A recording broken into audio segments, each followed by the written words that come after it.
Recording in progress. Recording stopped.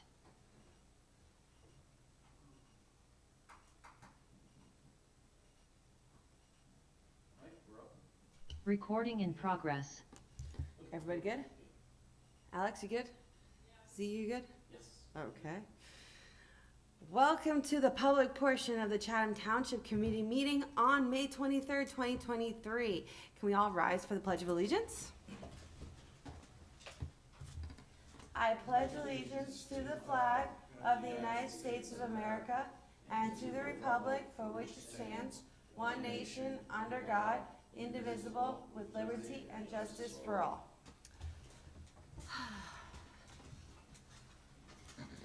I am excited to share the remarkable accomplishments we have achieved through our proposed budget, which we intend to pass this evening. Our budget reflects our commitment to fiscal responsibility, the well-being of our community, and the advancement of our municipality. I am delighted to announce that this budget comes with excellent news for our residents. First and foremost, it brings relief, as there will be no additional tax rate increase.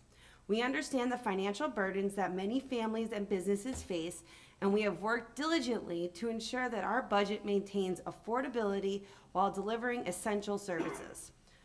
Moreover, I am pleased to inform you that we have successfully reduced the open space tax, making it more favorable for our residents. Preserving our environment and providing recreational spaces have always been among our top priorities, and this reduction in the open space tax reflects our commitment to striking the right balance between fiscal responsibility and environmental stewardship. While keeping a keen eye on our budget, we have managed to maintain our superior level of service. Our dedicated municipal employees have worked tirelessly to ensure that our residents receive the high-quality services they deserve. Whether it is maintaining our roads, enhancing public safety, or supporting our infrastructure and open space, we have continued to invest in the areas that matter most to our community. Furthermore, this budget marks a significant achievement in terms of our fund balance. Through prudent financial management and careful budgetary decisions, we have bolstered our reserve funds. This improvement ensures that we are better prepared for unforeseen circumstances, allowing us to weather any potential economic challenges that may arise in the future. Lastly, our commitment to capital improvements remains unwavering.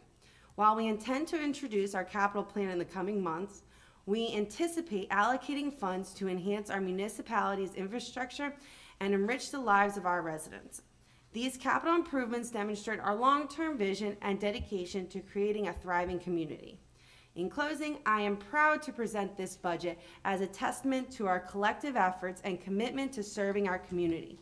We have prioritized financial stability, reduced tax burdens, upheld our superior level of service, improved our fund balance, and continue to invest in the future of our township.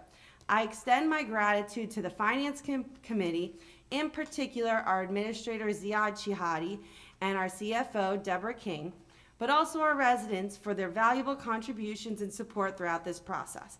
Thank you, and may our shared vision for our prosperous future guide us as we move forward together.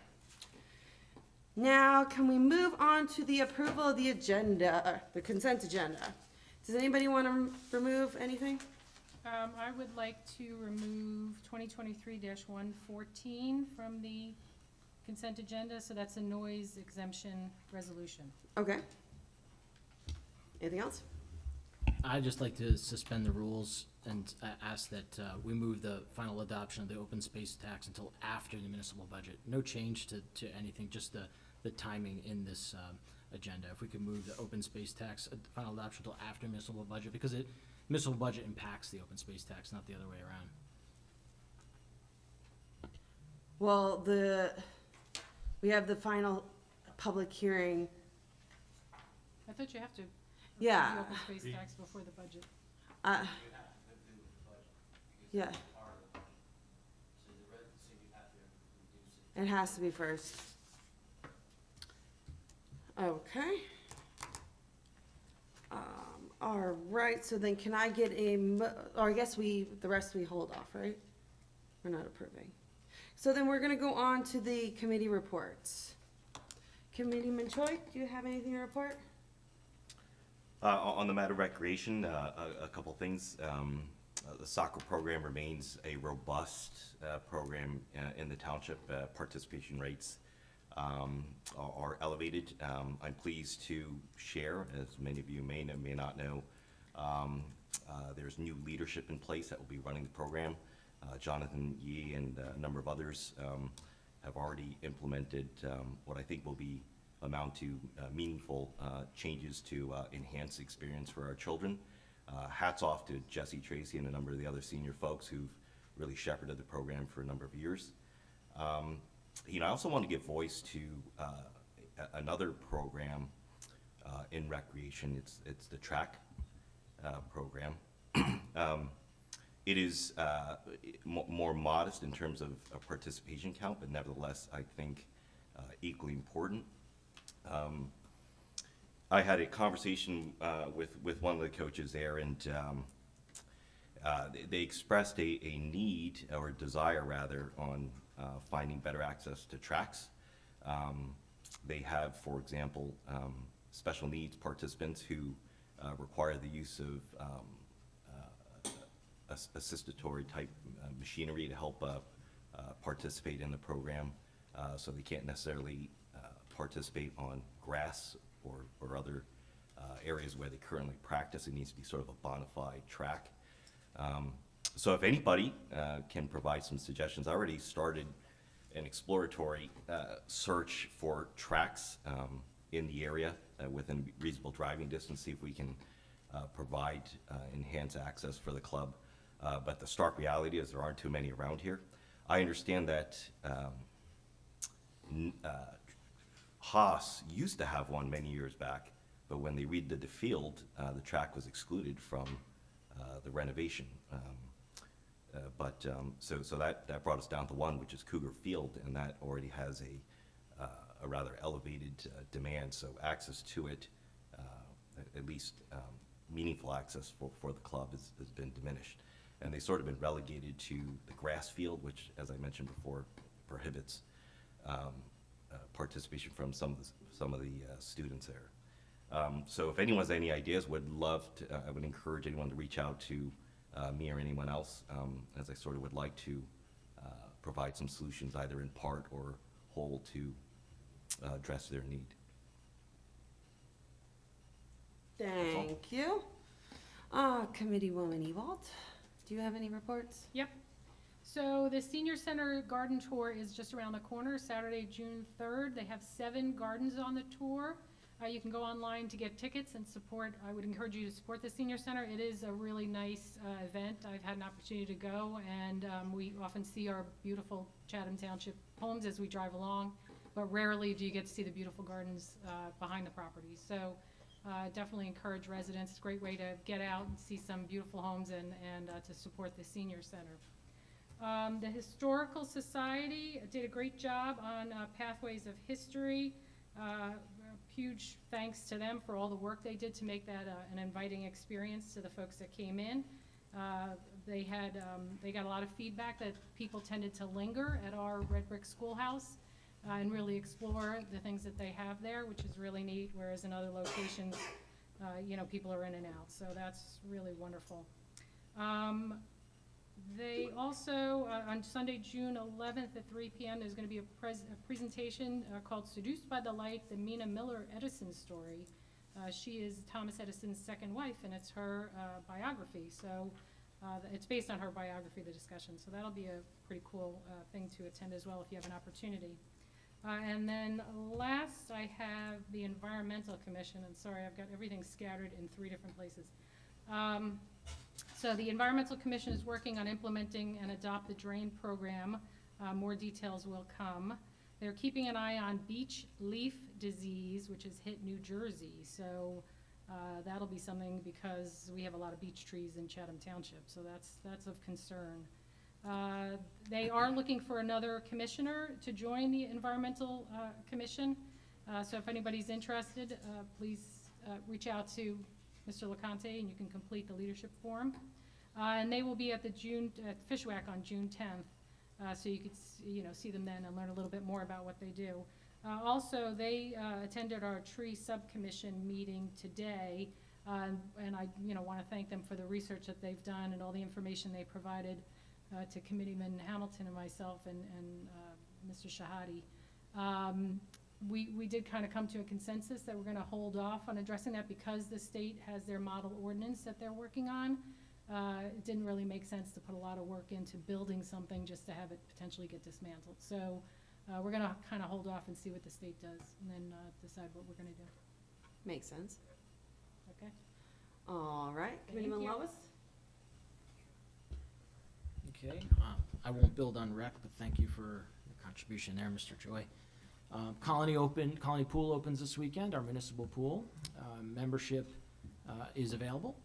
We have about 1,100 members right now, just over $135,000 in revenue. I also attended, so for under utilities, I've attended a meeting with our utilities liaison for JCP&L. The transmission lines, which were under permit, and there were some announcements earlier about them doing some survey work, mostly in the right-of-way, where PSE&G has the large transmission wires. JCP&L also has some smaller transmission wires, some lower to the ground. They also leave the right-of-way in certain areas, but the news there is that they'll be replacing some wooden poles that they have there with metal poles slightly higher.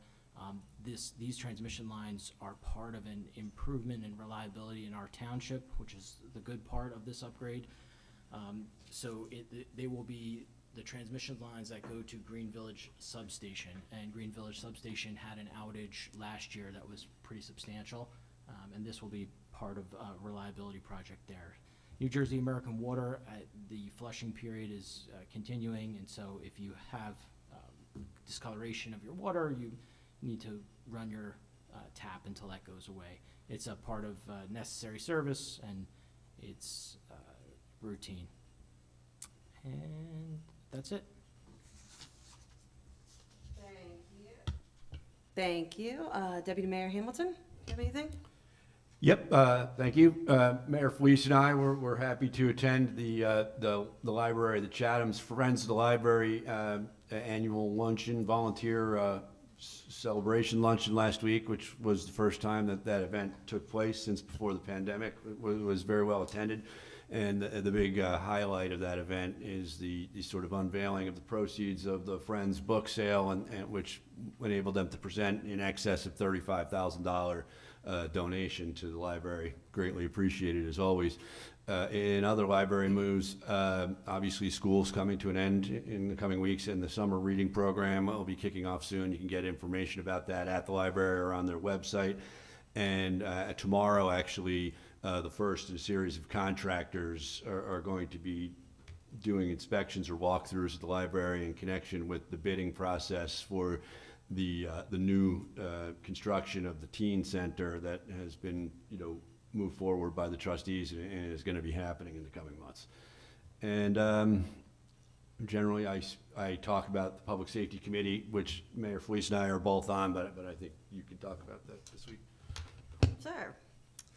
Okay, well, first, the municipal building will begin the summer hours shortly, which means the building will close at 1:30 p.m. on Fridays all summer. Additionally, the Public Safety Committee met and discussed the usage of the opioid grant funds that we received. We brainstormed and we figured we would purchase Narcan kits to give out to our residents, as well as videotape a public service announcement with our chief of police to inform the public on opioids and how to use the Narcan. We figured we could send out a postcard to the community to let them know about the available Narcan kits, as well as a link to the PSA. But I wanted to see if any committee members had any objections to this or anything. Yeah, it's my understanding that there's Narcan kits available from the county, so I'm just concerned about redundancy there. I think Narcan kits, you think you need as many as possible. So, Oh, I agree, but if they're available from another source, the rest of the program sounds fine. If they are available from another source, couldn't we just simply reference that source? Z, do you know the options of, like, how they're available at the county? Because I believe it's through the Hope One program, through their van. It's a little bit harder to access as opposed to just swinging by the municipal building, but do you know anything more Well, about? that's it, Mayor. There's the Hope One vehicle through the Sheriff's Community Services Unit. You know, they go around, I think, like 4 times a week to different places. They have been here in town, but, you know, I think what we would like to do is to improve and increase the engagement on the town level and also through our police department just interface. You know, people could request them and we could make them available probably a little bit sooner. And, you know, it's not just handing them out, you know, to, you know, whoever they go, and they expire, so some people may have some that have expired. So it's just offering an additional resource. We're not just gonna buy, you know, hundreds of them. We buy them, you know, people would request them, and that way we can send them out and make sure that they're getting literature and education information about what goes along with administering it, recovery resources, and so on. And so just that it's a community policing type event, you know, just making sure that the police department and us interface with the public on this. Great. Thank you. We're going to move on to the first hearing of citizens. Currently, the committee meeting room is open to the public, and we look forward to having you join us. Additionally, this meeting is being made available for public participation remotely. If you are watching via Zoom, you may speak during the public comment session by following the Zoom instructions to raise your hand. Whether in person or online, when you're recognized to speak, please say your name, spell your last name, and give your street number. As a reminder, all public comments will be limited to 3 minutes. Rather than use any of your time answering questions, we will wait until you're finished speaking before responding. Each member of the public will be limited to 1 comment during the public comment period. Written comments submitted to the Township Clerk before 3 p.m. today will be read during the public comment sessions. Written comments are subject to the same guidelines as oral comments, and duplicative written comments may be summarized rather than read in full, according to the guidelines issued by the New Jersey Division of Local Government Services. Did you receive any written comments, Greg? No. Okay. Anybody want to come to the microphone?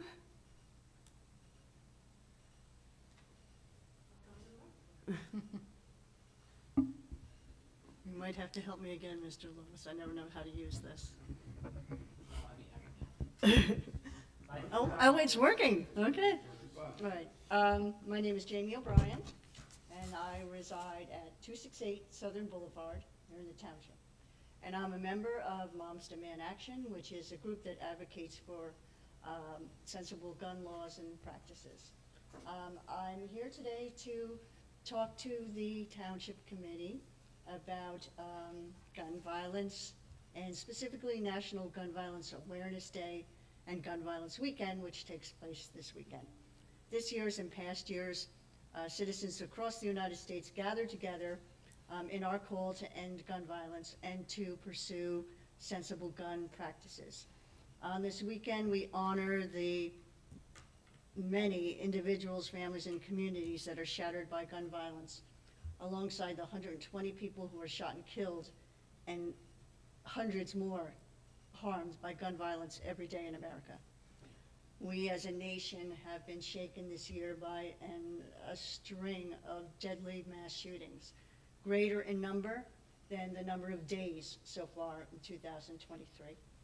So across the United States on Gun Violence Awareness Weekend, we wear orange because that is the color that hunters wear in the woods to alert others of their presence. And therefore, orange symbolizes not only our own safety, but our need to care for the safety of others and to value human life. We also wear orange to honor a young woman by the name of Hadia Pendleton, whose death from gun violence inspired this event. In 2013, at the age of 16, Hadia performed at the second inauguration of President Obama. 1 week later, she was shot and killed in a senseless act of violence near her home in Chicago. Tragically, Hadia is not alone. Gun violence is now the leading cause of death in the United States for children under the age of 18. That's more deaths by car accidents and more than deaths by disease. We believe that, as Americans, we should not have to live in fear that gun violence can erupt at any minute, whether it be at an elementary school, a grocery store, a medical office, a social gathering, or any one of the many celebrations that will occur over this summer. We as a people deserve better. We deserve that our families and ourselves be free from gun violence. National Gun Violence event will take place this Friday, June 2nd, in Morristown at the Town Hall at 1 p.m. We will provide orange ribbons so that participants can go through the streets of Morristown and tie orange ribbons. We'll turn Morristown orange. Then later that day, starting at 1 p.m., we will have a second event at the gazebo in Chatham Borough, and we will again provide ribbons so that we can turn Main Street in Chatham orange. We invite all of you to come and join us and participate in this important work, and I thank you for your time. Thank you. Thank you for all the work that you do and that Moms Demand Action do. It's horrific what we see in the news every day, and we appreciate you kind of keeping that message that people need to be aware and try and move things in the right direction. So thank you for all you do. Hi, Jen McNally, 100 Noe Avenue, Chatham, obviously. I'm here with Jamie today as well, as we've had 2 incidences recently here in Chatham. Just as a reminder, my son is at the middle school, and 3 weeks ago, we had a bullet casing that was found in the hallway. We had a shelter in place and went on for 2 hours at the middle school. My son did not want to go to school the next day. They weren't sure what was going on, sheltering in place, nobody knew the news until somebody Googled it on their phone. So this is happening in Chatham. While a bullet casing is not a shooting, a bullet casing in a middle school is of concern. They did investigate it, but why we have a bullet casing in our school is as good a question as anything. And then we also had an incident 3 weeks before that when there was supposedly an armored person over at Fairleigh Dickinson, where there was a shutdown of all the Madison schools and the Chatham schools. So this is coming close to home. This is in our neighborhood, this is in our town. The fact that we had 2 of these happen within the same 4 or 5 weeks of each other, I think is a huge issue here. So I would hope that we would like to see you at this event that Jamie just talked about in June to support Moms Demand Action, because this is not an isolated event across the country. This is happening here, and we were very lucky that nothing more had happened on those 2 incidences. So thank you for your time today, and I hope we take this as a very serious issue. And it is too bad we're not issuing proclamations anymore, because I think it meant a lot to our community to have the Township Committee and our elected officials stand behind this, because this does come very close to home. I have a friend, when we were 21 years old, was carjacked in St. Louis, Missouri, at gunpoint, raped, shot in the head, and left for dead. So for the last 30 years, I've been very aware of gun violence, and I would really like to see people here stand up more to take stand against it. So thank you very much. Thank you. Is there anybody online, Greg? Okay. Anybody else? All right, I'm gonna go ahead and close the public hearing of citizens and move on to the 2023 budget presentation. I guess we already did the formal presentation last time. So this is just a summary. It's a summary, Mayor, and I will say that you provided all the details and summed it up quite nicely. But I will turn to, just to recap. Obviously, you did mention that myself and the CFO were on the Finance Committee, but you and Committeewoman Ewald were also on the Finance Committee as well and helped drafting this budget. I did call this the Transition Transformation Budget because there were a lot of positive changes out of this budget, and they are all reflected in this. For anybody that would like to see the full presentation, it is recorded, it is on YouTube, it's from our April meeting. It will also be posted along with this full presentation and the video onto our website tomorrow for anybody who would like to see it. But to recap, the budget that we are in charge of and what you are adopting today is really less than 17 cents of every dollar that taxpayers pay in Chatham goes to that municipal budget. The rest of it is going to the library, the county, and the school, which are all out of our control. There are a lot of things that those 17 cents pay for, more than most people realize. But in summary, the budget, while appropriations did go up this year nominally, in fact less than 2%, closer to 1%, the tax rate itself remained flat, and that was based off of our increase in revenue and our tax base as well, our net valuation taxable. And by limiting the spending to only what is absolutely necessary, we definitely kept a tight belt on the discretionary spending, which is what helped us keep the tax rate to 0.321, the municipal purposes tax rate. So as you summed up in your comments earlier, residents should see no tax increase on the municipal side. And in fact, with the decrease in the open space tax from 2 to 1.5, which also had to do with how we structured the budget and expenses related to that, we were able to do that.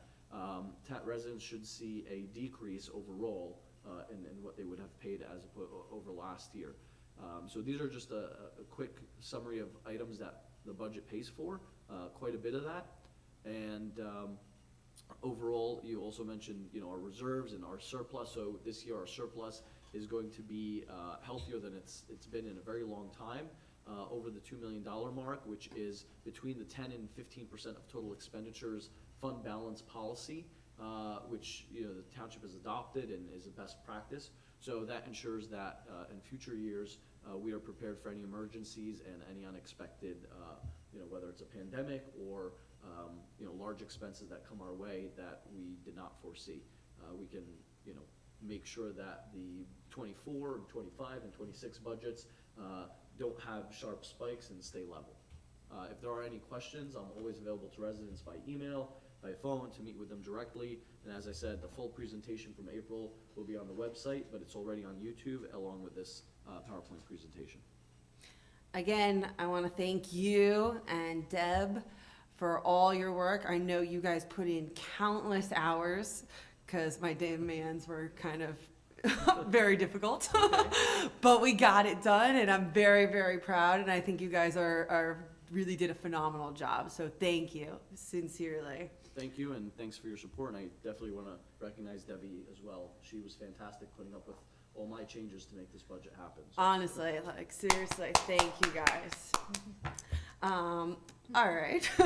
Well, then I guess we're gonna go right into the public hearing and final adoption of our ordinance 2023-05 for the open space tax. All the information regarding the public hearing of citizens all stays the same, so I'm gonna go ahead and open up the hearing of citizens in regards to the open space tax. Was there any emails? No hands raised? Anybody want to speak? All right. Then we will close that hearing of citizens and move on. Does anybody have any final comments? Yep, I do. Last year, we know that we expended $385,000 in salaries and wages to maintain open space land. And this year, we're budgeting $220,000 for a net difference of about $165,000. So we are spending out of the open space fund $165,000 less by budget appropriation that was spent last year to maintain open space land. And what we're doing is we're taking that $165,000 and throwing it back into the municipal budget, into the main municipal budget. And so I don't think that benefits the residents at all. We have reduced the open space tax here, but only by that $165,000 that we're moving into the municipal budget. So while we're reducing this tax, it is money that is been moved into the municipal budget, appropriated there. So in other words, if this open space tax, we didn't have this ordinance, and the open space tax resorted to the full 2 cents per $100, we could simply reduce the main budget by the $165,000, and that money would be here. So to me, it doesn't make any sense as to why we're doing this, because we know that we're maintaining open space with, it's the same money. It's just in a different budget. And the way that our residents feel it, or the way that we're portraying it to them, is somehow saying to them, we spent the money, or this is the arguments I've heard in the past, we spend the money out of open space because open space is for acquisition. But yet it says right here in this ordinance, the funds may be utilized for the acquisition of land, but also for the development and maintenance of municipal properties to be used for active and passive recreation and for other purposes. So we know the purpose of this $165,000. We've spent it last year to maintain this land. That we are going to spend it again next year, but we're just going to spend it out of the municipal budget. It doesn't make any sense to me, and I'm going to vote no on this ordinance. But the reason I'm voting no is to increase funding to open space and to more transparently and directly reflect the actual spending to maintain the land. We've acquired, over the course of 20 years, 490 acres of open space for active and passive recreation. At some point, there's less land to acquire and more land to maintain. Money has to be moved from the acquisition side of open space to the maintenance side of open space. That has already happened. We reflected it in last year's budget for the first time in a very long time. And I think that that should be, continue to be reflected going forward. I don't understand what argument could be made against that. All we're doing here is a sleight of hand. This is just a passing from one side to the other. And we know it, and I don't think it's, I think it's a bit disingenuous to the public, so I'll be voting no on this. Are there any other comments? I mean, I think we've talked this to death. I just would say that the passing of the hand, it was always, the DPW expenses to maintain our open space were always in the operating budget. They could be monitored in the operating budget. They could be tracked in the operating budget. That's the appropriate place for salaries and the related expenses associated with maintaining those properties. Putting it in the open space budget, all of a sudden I had to start asking for budgets. I wasn't getting information on, and not because our CFO is awesome, she gives us everything we need. It's because it didn't exist. And there's no transparency around what's flowing through that the open space trust fund. So in my opinion, aside from all the other excuses I've said that I would, vote for this and I support what we're doing here in terms of moving the DPW expenses back into the operating budget, the other reality is doing it otherwise is far less transparent to the residents. Anyone else have a comment? Committeeman Choi? Deputy Mayor Hamilton? All right, let's go to a vote. We need a motion in a second. Oh, can I get a motion to adopt? So moved. Go to a vote. Mr. Choi? Yes. Mrs. Ewald? Yes. Mr. Lewis? No. Deputy Mayor Hamilton? Yes. And Mayor Fleece? Yes. Motion passes. All right, now we are moving on to the municipal budget. Can I get a motion to adopt Resolution 2023-105, adopting year 2023 municipal budget? Oh, there's a public hearing for that? Didn't we right. have a public hearing last time? I thought we already had the public hearing, but I'll have another public hearing. Yeah. There's another one? All right, let's open up the hearing of citizens. Got it. Should put that like an asterisk on there. Is there anybody online? No answers. All right, well then I will close the hearing of citizens, and can I get a motion to adopt? So moved. Is there a second? Anyone? Thank you. Any comments?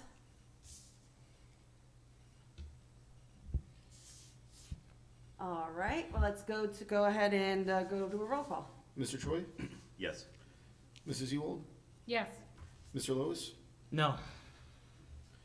Deputy Mayor Hamilton? Yes. And Mayor Fleece? Yes. Motion passes.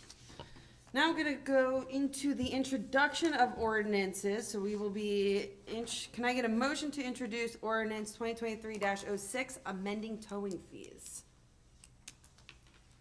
So moved. Is there a second? Any discussion?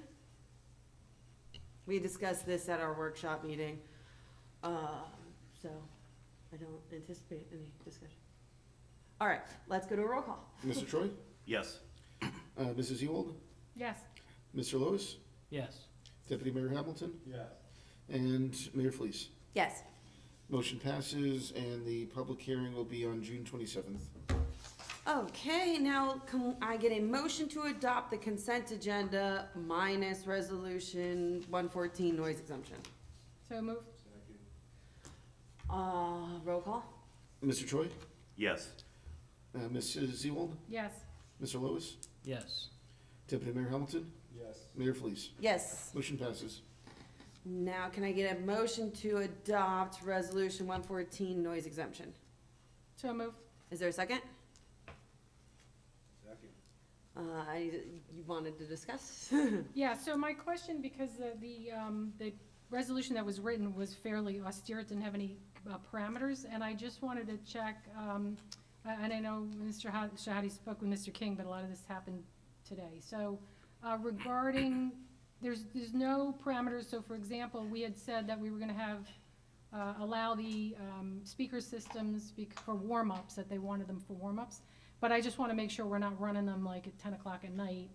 You know, we need to be respectful of the neighbors. So that, but the noise ordinance would trigger in at that point, correct? Yes, yes, so the resolution incorporates the noise ordinance. The noise ordinance has a time of, my goodness, 11 PM to 8 AM. So it's 8 AM in the morning to 11 PM at night. Anything from 11 PM to 8 AM would be excluded.